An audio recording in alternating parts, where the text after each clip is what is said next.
Hello everyone and welcome back to another AFK journey video. In this video, we have actually made a new top performing team using the same heroes I uploaded in my yesterday's video, the Graveborn team, with a more optimized positioning. So from doing some testing on my own account, I did actually all of my attempts using the Graveborn team today. Watching back the replays and figuring out what went wrong, the positioning was the major issue. And so now I managed to come up with this basically formation that solves the positioning problems.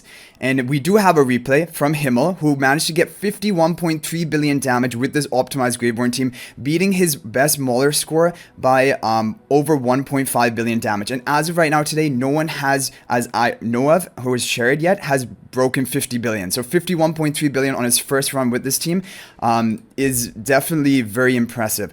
So this is the formation that I decided upon, and you're going to see when we watch the replay how perfect like the positioning ends up. Ludovic is going to be the sacrifice. He has the highest attack of all of our the heroes here, and that is going to provide the most stats to the prime carriers in the Graveborn factions. Also, the advantage of this is the sacrifice stats are going to last for the whole battle, 90 seconds, whereas the charm attack bonus only lasts for the first 45 seconds. And for whatever reason, the damage seems to really ramp up after 45-second mark, and so giving up on that additional attack is not so bad. But you might be thinking, well, you could put Ludovic where Thoran is and put Thoran up, and that was the first team I was testing. However, the issue with that is then Phraesto would walk up the right, because heroes always choose to prioritize going right instead of left in this game. So if Ludovic is in front of the Phraesto would walk up to the right, and he ends up over here. And this is 4-tile range from the Smokey. Smokey will not be able to reach him with his attack and haste buff until he casts his blue aura, which is way too long. You're missing out on too much attack and haste buff from the Smokey, and I knew that cannot be optimal. There's no chance like that is the best way.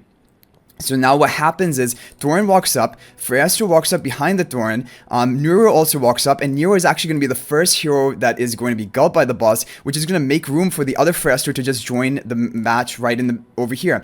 And our Phraesto is going to wander into the middle here. So we're going to have Thoran, Phraesto, exactly all in front of the Smokey, all getting the attack and haste buff from the first second they begin attacking the boss, and the positioning is just optimal. Like, the only problem with this team that these for further optimization is that we don't have the attack charm bonus of Ludovic on anyone, but like I mentioned, you need to block off the Phraesto here, otherwise he is going to wander up here, and that is not optimal for your team. So I'm just really amazed that this worked, but I knew based on the performance yesterday, I knew that because the positioning was not looking good in yesterday's fight, I knew that if we did some optimizations, it had a chance of maybe being better than the current best, and it is handily 1.5 billion damage outperforming.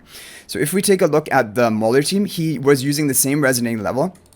So it was a fair test, 847 on 2 of his heroes and 837 on the rest. Not completely fair test because it should have been that 847 given to the Smokey. Although at the higher resonating levels, each 10 levels here is only giving about 2% bonus stats. So it would not have increased the damage by that much. But it definitely would have. Like, I think if he had the Smokey at 850 or 847, he probably would have broken or got to 50 billion. But the Graveborn team first try did 51.3 billion. And as of right now, his maulers did 49.8 billion. So here we have the mauler team. We'll talk about the Graveborn faction talents at the end. The key ones are on stage 3. Stage 4, like, you don't need the 38. Stage 3 is really where it becomes optimal. Okay, here we go, guys. Time to watch the replay and watch the positioning. So, like I mentioned, the positioning is everything here, because you need Smokey to be buffing up your entire team. So Niru is going to be gulped perfect, making room for our Phraesto illusion, and main Phraesto right in the center, middle tile, and Thoran on the right, and Thoran can safely cast his Soul Plunder, which was another thing I was worried about, because I felt like sometimes he could have gone gulped too quickly before Soul Plunder even went off, but I don't know if that actually is the case.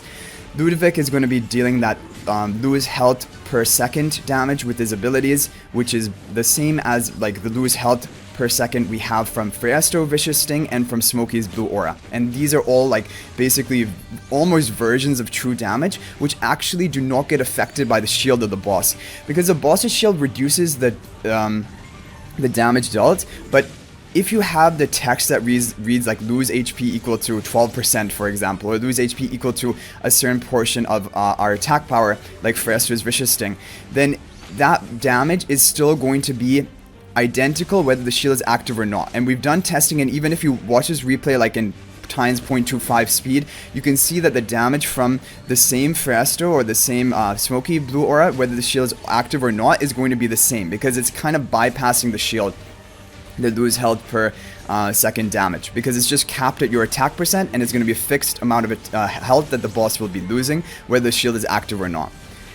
Okay, and so the two Phraestos are able to consistently deal their damage. It was just about setting them up for this position. Now the fight just plays out how it plays out. There's nothing more to be talked about. You have the two melee heroes, Thoran and Niru, who will be alternatingly gulped up by the boss. And Ludovic just is going to be contributing some extra damage from the back. And there we go. Closing in over 50 billion damage. First time I've seen over 50 billion damage and getting 51.3 billion damage with this team, which is really crazy.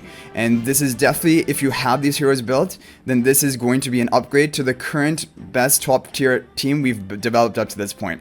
There is some theory crafting going on right now for maybe an improved mauler team, and if that comes out, then I will make a video about that. There is definitely potential for that, like incorporating Shakir somehow. But as of right now, all the top teams are going to not have anything on this version of the Graveborn team. So let's watch a replay of his most recent mauler run that he sent to me.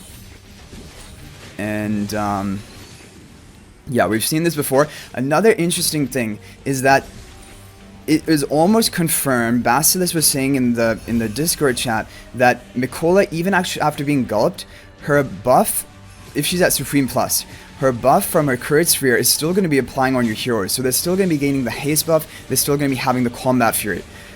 Because the Supreme Plus ability of Mikola says that her Courage Sphere will be unaffected in duration if you control the on arena. Which means that even if she's gulped, you're still going to have control of the on arena. And so the Courage Sphere should still be active on your team. That's what it has been like basically theory crafted so far. Because you have these like health buffs onto like the heart buffs onto the Phraesto, which is somehow an indicator of Mikola's ability being active.